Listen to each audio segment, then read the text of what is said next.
Hello guys, welcome to my YouTube channel. ഇന്ന് നമ്മൾ സംസാരിക്കാൻ പോകുന്നത് ലിൻഡൽ കോൺക്രീറ്റ് ചെയ്യുമ്പോൾ ശ്രദ്ധിക്കേണ്ട കുറച്ച് കാര്യങ്ങളെ പറ്റിയാണ്. അതിനു മുന്നേ എന്താണ് ഈ ലിൻഡൽ, എന്തിനു വേണ്ടിയിട്ടാണ് ഈ ലിൻഡൽ കോൺക്രീറ്റ് ചെയ്യുന്നത് എന്നൊക്കെ എല്ലാവർക്കും സംശയം ഉണ്ടാവും. നമ്മുടെ വീടിൻ്റെ ജനലിൻ്റെയും വാതിലിൻ്റെയും വെൻറ്റിലേറ്ററുകളുടെയും മുകളിൽ വരുന്ന വെയിറ്റ്, അതായത് കല്ലിൻ്റെയും സ്ലാബിൻ്റെയൊക്കെ വെയിറ്റ് ഡയറക്റ്റ് നമ്മുടെ ജനലിൻ്റെയും വാതിലിൻ്റെയും വെൻറ്റിലേറ്ററിൻ്റെയും ഫ്രെയിമിൻ്റെ മുകളിൽ വരാതെ ഇരുവശങ്ങളിലുമുള്ള ചുമരുകളിലേക്ക് ട്രാൻസ്ഫർ ചെയ്യാൻ വേണ്ടിയിട്ടാണ് നമ്മൾ ലിൻഡലുകൾ നൽകുന്നത്. അതായത് ജനലിൻ്റെയും വാതിലിൻ്റെയും വെൻറ്റിലേറ്ററിൻ്റെയും മുകളിൽ വരുന്ന വെയിറ്റ്, അതായത് കല്ലിൻ്റെയും സ്ലാബിൻ്റെയും ഒക്കെ വെയിറ്റ് ഡയറക്റ്റ് നമ്മുടെ ജനലിൻ്റെയും വാതിലിൻ്റെയും വെൻറ്റിലേറ്ററിൻ്റെയൊക്കെ ഫ്രെയിമിൻ്റെ മുകളിൽ വന്നു കഴിഞ്ഞാൽ അത് പൊട്ടിപ്പോവാനും ക്രാക്ക് വരാനൊക്കെ ചാൻസ് ഉണ്ട്. ഇത് ഒഴിവാക്കാൻ വേണ്ടിയിട്ടാണ് നമ്മൾ ലിൻഡലുകൾ നൽകുന്നത്.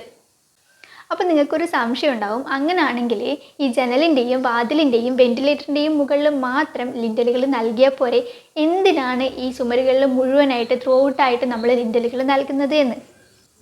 അതെന്തിനാണെന്ന് പറഞ്ഞാൽ, ചെറിയ ചില ഭൂചലനങ്ങളൊക്കെ ഉണ്ടാവുമ്പോൾ നമ്മുടെ വീടിന് ക്രാക്ക് വരാനൊക്കെ ചാൻസ് ഉണ്ട്, അതായത് ചുമരിലൊക്കെ ക്രാക്ക് വരാനൊക്കെ ചാൻസ് ഉണ്ട്. ഇത് ഒഴിവാക്കാൻ വേണ്ടിയിട്ടാണ് നമ്മൾ ലിൻഡലുകൾ ത്രൂ ഔട്ടായിട്ട് ചുമരുകളിൽ മുഴുവനായിട്ട് നൽകുന്നത്.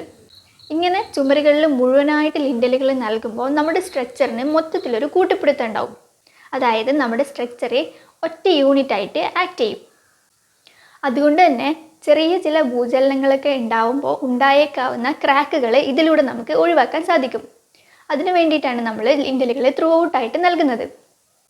ലിൻഡലുകൾ നിർമ്മിക്കുമ്പോൾ ശ്രദ്ധിക്കേണ്ട കുറച്ച് കാര്യങ്ങളെ പറ്റിയാണ് ഇന്നത്തെ ഈ വീഡിയോ. അതിനു മുന്നേ നിങ്ങളെൻ്റെ ചാനൽ ആദ്യമായിട്ടാണ് കാണുന്നതെങ്കിൽ പ്ലീസ് സബ്സ്ക്രൈബ് മൈ ചാനൽ.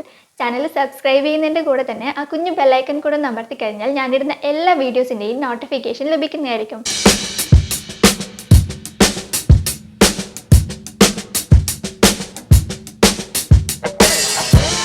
ലിൻഡലുകൾ നിർമ്മിക്കുമ്പോൾ ശ്രദ്ധിക്കേണ്ട കുറച്ച് ടിപ്സാണ് ഞാൻ ഈ വീഡിയോയിൽ ഷെയർ ചെയ്യാൻ പോകുന്നത്.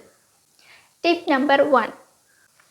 ലിൻഡലുകൾ കോൺക്രീറ്റ് ചെയ്യുന്നതിന് മുന്നേ തന്നെ നിങ്ങളുടെ ചുമരിൽ ജനലിൻ്റെയും വാതിലിൻ്റെയും വെൻറ്റിലേറ്ററിൻ്റെയൊക്കെ ഫ്രെയിം ഫിക്സ് ചെയ്തിട്ടുണ്ടെങ്കിൽ ഈ ഫ്രെയിം ഒരു പ്ലാസ്റ്റിക് ഷീറ്റ് വെച്ച് കവർ ചെയ്യണം. ഇതെന്തിനാണെന്ന് പറഞ്ഞാൽ, നമ്മുടെ ഈ ലിൻഡൽ കോൺക്രീറ്റ് ചെയ്യുന്ന സമയത്ത് ആ മിക്സ്ചർ, അതായത് ആ മോട്ടാർ ഒലിച്ച് താഴേക്ക് വരും. അപ്പോൾ നമ്മുടെ ജനലിൻ്റെയും വെൻറ്റിലേറ്ററിൻ്റെയൊക്കെ ഫ്രെയിമിൻ്റെ മുകളിൽ ഒക്കെ ആവും, അതായത് അതിൻ്റെ മുകളിൽ ഒട്ടിപ്പിടിക്കും. ഇങ്ങനെ ഒട്ടിപ്പിടിച്ച് കഴിഞ്ഞാൽ പിന്നീട് അത് ഉരച്ച് കളയാൻ ബുദ്ധിമുട്ടായിരിക്കും. പിന്നീട് പോളിഷ് ചെയ്യുന്ന സമയത്താണ് നമുക്ക് ഇതിൻ്റെ മുകളിൽ ഒട്ടിപ്പിടിച്ചിരിക്കുന്ന മോട്ടാർ ഉരച്ച് കളയേണ്ട ആവശ്യം വരുന്നത്. അപ്പോൾ ഉരച്ച് കളയാൻ നല്ല ബുദ്ധിമുട്ടായിരിക്കും. അതുകൊണ്ട് തന്നെ ഒരു പ്ലാസ്റ്റിക് ഷീറ്റ് വെച്ച് ഈ ഫ്രെയിം കവർ ചെയ്ത് കഴിഞ്ഞാൽ ഇതിൻ്റെ മുകളിൽ നിന്ന് ഒലിച്ച് വരുന്ന ആ ഒരു മോട്ടാർ ഒലിച്ച് ഈ പ്ലാസ്റ്റിക് ഷീറ്റിൽ കൂടെ ഒലിച്ച് താഴേക്ക് പോയിക്കോളും. Tip number 2. നിങ്ങളുടെ വീടിൻ്റെ ലിൻഡൽ കോൺക്രീറ്റ് ചെയ്യുന്നതിൻ്റെ കൂടെ തന്നെ സൺഷെയ്ഡ് കോൺക്രീറ്റ് ചെയ്യാൻ പറ്റുമെങ്കിൽ അങ്ങനെ കോൺക്രീറ്റ് ചെയ്യാൻ ശ്രദ്ധിക്കുക. ഇതെന്തിനാണെന്ന് പറഞ്ഞാൽ, ഇങ്ങനെ നമ്മൾ ലിൻഡലിൻ്റെ കൂടെ തന്നെ സൺഷെയ്ഡ് കോൺക്രീറ്റ് ചെയ്യുമ്പോൾ വലിയ രീതിയിൽ നമുക്ക് കോസ്റ്റ് ലാഭിക്കാൻ സാധിക്കും.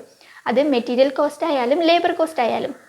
അതെങ്ങനെയാണെന്ന് പറഞ്ഞാൽ, നമ്മൾ സാധാരണ ലിൻഡൽ കോൺക്രീറ്റ് ചെയ്ത് അതിനുശേഷം 1-2 വരികളൊക്കെ കല്ലൊക്കെ വെച്ച് അതിനുശേഷമാണ് സൺഷെയ്ഡ് കോൺക്രീറ്റ് ചെയ്യുന്നത്. അപ്പോൾ ലിൻഡൽ കോൺക്രീറ്റ് ചെയ്യുന്നതിൻ്റെ ലേബർ കോസ്റ്റും സൺഷെയ്ഡ് കോൺക്രീറ്റ് ചെയ്യുന്നതിൻ്റെ ലേബർ കോസ്റ്റും സെപ്പറേറ്റ് ആയിട്ട് നമുക്ക് ഉണ്ടാവും. അതേസമയം ലിൻഡലിൻ്റെ കൂടെയാണ് സൺഷെയ്ഡ് കോൺക്രീറ്റ് ചെയ്യുന്നതെങ്കിൽ നമുക്ക് ഒരു ലേബർ കോസ്റ്റ് മാത്രമേ ഉണ്ടാവുള്ളൂ. ഈ ലേബർ കോസ്റ്റ് ലിൻഡലും സൺഷെയ്ഡും സെപ്പറേറ്റ് ആയിട്ട് കോൺക്രീറ്റ് ചെയ്യുമ്പോൾ ഉണ്ടായേക്കാവുന്ന ലേബർ കോസ്റ്റിനേക്കാളും വളരെ കുറവായിരിക്കും. അതുകൊണ്ടാണ് ലിൻഡലിൻ്റെ കൂടെ തന്നെ സൺഷെയ്ഡ് കോൺക്രീറ്റ് ചെയ്യാൻ പറ്റുമെങ്കിൽ അങ്ങനെ കോൺക്രീറ്റ് ചെയ്യാൻ ശ്രദ്ധിക്കുന്നത്.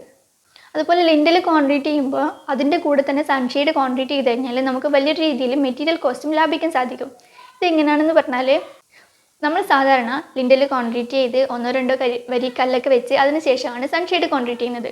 അപ്പോൾ ഈ സൺഷെയ്ഡ് റെസ്റ്റ് ചെയ്യാൻ വേണ്ടി നമ്മൾ സെപ്പറേറ്റ് ഒരു ബീം കൊടുക്കണം. അതേസമയം ലിൻഡലിൻ്റെ കൂടെയാണ് സൺഷെയ്ഡ് കോൺക്രീറ്റ് ചെയ്യുന്നതെങ്കിൽ ഈ സൺഷെയ്ഡ് റെസ്റ്റ് ചെയ്യുന്നത് ഈ ലിൻഡൽ ബീമിനാണ്. അതിനുവേണ്ടി സെപ്പറേറ്റ് ഒരു ബീമിൻ്റെ ആവശ്യം അവിടെ ഇല്ല. അപ്പം നമുക്കൊരു ബീം നിർമ്മിക്കാൻ ആവശ്യമായ മെറ്റീരിയൽ കോസ്റ്റ് നമുക്കിതിലൂടെ ലാഭിക്കാൻ സാധിക്കും, ലിൻഡലിൻ്റെ കൂടെ തന്നെ സൺഷെയ്ഡ് കോൺക്രീറ്റ് ചെയ്യുകയാണെങ്കിൽ. Tip number 3. നമ്മൾ പല വീടുകളിലും കണ്ടിട്ടുണ്ടാവും കട്ട് പീസായിട്ട് സൺഷെയ്ഡുകൾ നൽകിയിട്ടുള്ളത്. ഇങ്ങനെ സൺഷെയ്ഡുകൾ നൽകുമ്പം ഈ സൺഷെയ്ഡ് നൽകാത്ത സ്ഥലത്ത് ഉള്ള ചുമരുകളിൽ മഴ നനഞ്ഞിട്ട് ഉള്ളിലേക്ക് വെള്ളം കയറാനുള്ള ചാൻസ് ഉണ്ട്. അതുകൊണ്ട് തന്നെ നമ്മൾ സൺഷെയ്ഡ് നൽകുമ്പം മുഴുവനായിട്ട്, അതായത് എല്ലാ ചുമരുകളിലും മുഴുവനായിട്ട് സൺഷെയ്ഡ് നൽകാൻ ശ്രദ്ധിക്കുക. നമ്മുടെ ഈ കാലാവസ്ഥ, നമ്മുടെ കേരളത്തിലെ കാലാവസ്ഥ എന്ന് പറഞ്ഞാൽ നന്നായിട്ട് മഴ ലഭിക്കുന്ന കാലാവസ്ഥയാണ്.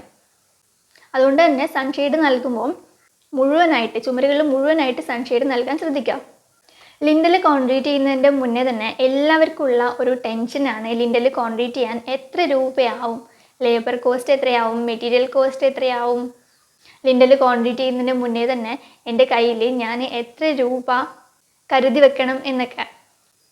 നിങ്ങൾ ഒരു വീടിന് 10 മീറ്റർ ലെങ്ത്തിൽ 20 സെൻറ്റിമീറ്റർ വിഡ്ത്തിൽ 20 സെൻറ്റിമീറ്റർ കനത്തിൽ ഒരു ലിൻഡൽ കോൺക്രീറ്റ് ചെയ്യാൻ ഏകദേശം 3 ബാഗ് സിമൻറ്റും 8.5 ഫൂട്ട് സാൻഡും 14 ഫൂട്ട് മെറ്റലും 28 കിലോയോളം സ്റ്റീലും ആവശ്യമായി വരും. ഈ സിമെൻറ്റിൻ്റെയും സാൻഡിൻ്റെയും ഒന്നും കറക്റ്റ് റേറ്റ് ഒരിക്കലും എനിക്ക് പറയാൻ സാധിക്കില്ല, കാരണം ഇന്നത്തെ റേറ്റ് ആയിരിക്കില്ലല്ലോ നാളെ. അതുമാത്രമല്ല, നിങ്ങളുടെ സ്ഥലത്തിനനുസരിച്ച് ഈ റേറ്റും മാറിക്കൊണ്ടിരിക്കും. ഈ 10 മീറ്റർ ലെങ്ത്തിലുള്ള സിമെൻറ്റിൻ്റെയും സാൻഡിൻ്റെയും ഒക്കെ അളവ് നിങ്ങൾക്ക് കിട്ടുമല്ലോ. അപ്പോൾ നിങ്ങളുടെ ചുമരിൻ്റെ ടോട്ടൽ ലെങ്ത്ത് കണ്ടിട്ട് അത് വെച്ച് ഇത് കാൽക്കുലേറ്റ് ചെയ്ത് കണ്ടുപിടിക്കാവുന്നതാണ്. അതുപോലെ തന്നെ ലേബർ കോസ്റ്റ്, നിങ്ങളുടെ സ്ഥലത്തിനനുസരിച്ച് ലേബർ കോസ്റ്റും ചേഞ്ച് ആവും. കണ്ണൂരുള്ള ആളുടെ ലേബർ കോസ്റ്റ് ആയിരിക്കില്ല ഇപ്പോൾ കാസർഗോഡോ കോഴിക്കോടോ ഉള്ള ലേബർ കോസ്റ്റ്. അത് സ്ഥലത്തിനനുസരിച്ചും കോൺട്രാക്ടേഴ്സിനനുസരിച്ചും ചെറിയ ചെറിയ ചേഞ്ചുകളൊക്കെ ഉണ്ടാവും. ഇനിയിപ്പോൾ നിങ്ങളുടെ ഏരിയയിൽ, അതായത് നിങ്ങളുടെ സ്ഥലത്ത് ഏകദേശം ഒരു 55 രൂപയാണ് സ്ക്വയർ ഫീറ്റിന് ലിൻഡൽ കോൺക്രീറ്റ് ചെയ്യാൻ വാങ്ങിക്കുന്ന ലേബർ കോസ്റ്റെങ്കിൽ 10 മീറ്റർ ലെങ്ത്തിൽ 20 സെൻറ്റിമീറ്റർ വിഡ്ത്തിൽ 20 സെൻറ്റിമീറ്റർ കനത്തിൽ ഒരു ലിൻഡൽ കോൺക്രീറ്റ് ചെയ്യാൻ ഏകദേശം 3550 രൂപ നിങ്ങൾക്ക് ആവശ്യമായി വരും. ഇതുപോലുള്ള കൂടുതൽ വീഡിയോകൾ കാണാൻ വേണ്ടി ചാനൽ സബ്സ്ക്രൈബ് ചെയ്യുന്നതിൻ്റെ കൂടെ തന്നെ ആ കുഞ്ഞു ബെല്ലൈക്കൺ കൂടെ ഒന്ന് അമർത്തി കഴിഞ്ഞാൽ ഞാനിടുന്ന എല്ലാ വീഡിയോസിൻ്റെയും നോട്ടിഫിക്കേഷൻ ലഭിക്കുന്നതായിരിക്കും. Thank you.